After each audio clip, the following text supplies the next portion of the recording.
এরপরে বিশ্বনবী বলতেন জুমার দিনে সূরাতুল কাহাফ পড়বা, কাহাফ পড়া সুন্নাহ। সূরাতুল কাহাফ পড়তে রাজি আছেন? আগামীকাল রাজি আছেন তো?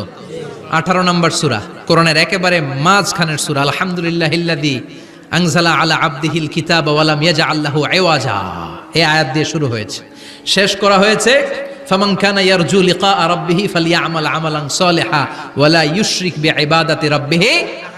আর মাঝখানে আছে ওয়ালিয়াতালাত্তাফ। হাফেজ সাহেবরা উত্তর দাও, মাঝখানে আছে কি? কথা কন। ওয়ালিয়াতালাত্তাফ একটা শব্দ আছে সূরা কাহাফের মাঝখানে। কোরআনের সব জায়গায় এক ফন্টে আয়াতগুলো লেখা, কিন্তু ওয়ালিয়াতালাত্তাফ মোটা করে লেখা আছে না? ডবল ফন্টে লেখা, মোটা, কারণ এটা কোরআনের একেবারে মাঝখানে অবস্থিত এই শব্দটা ওয়ালিয়াতালাত্তাফ।